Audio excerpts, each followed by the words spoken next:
Golden Tornado is much the best, fired a big shot and scores by 3 lengths. We really like Golden Tornado. He's a really beautiful horse. You know, I spent a lot of time in Ocala watching him, get ready. He's a horse that we were excited about, pretty much all winter.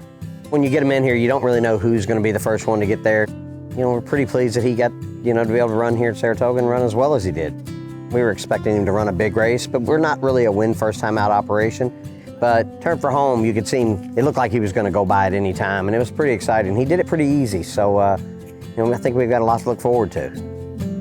I told Dean probably about 5 weeks before every run, I said this could be our Champagne horse, and we're going to stay on course. So keep him here, shoot for the Champagne, and hopefully everything works out well. Well, I'm a big fan of McKinzie. Golden Tornado's a phenomenal athlete. I mean, his physical, his shoulder and his hip. I mean, he's probably one of the best looking horses in the barn.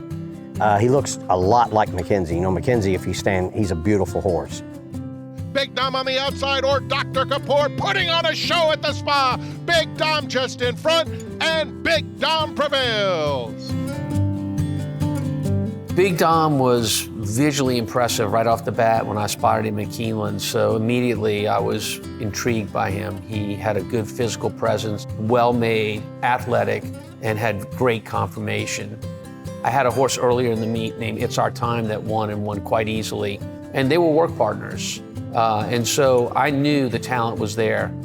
Going into the race, my biggest concern was what kind of speed Big Dom would be able to show out of the gate, because he is truly, everything he's shown me to this point is that he wants to go longer.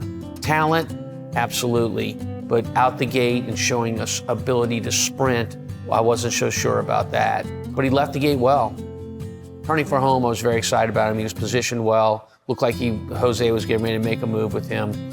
I didn't count on the other McKinzie in the race having the kind of strength down the lane that he also had. So it was a real battle, and Big Dom separated from the other horse, maybe in the last 50 yards. Again, I think showing more distance is going to be better for him. I think ideally we would like to look at the Keeneland Futurity in the first weekend of October. The thing about McKinzie is he throws a very athletic looking horse. They don't necessarily have the traditional look of a strong 2-year-old colt like Big Dom, but they're always well put together, and they always have a beautiful walk. I've had some good ones. Quick Kick. She's multiple graded stakes place and a stakes winner, so they're always going to get my attention at the sales, and I guess that's why I've kind of gravitated to them.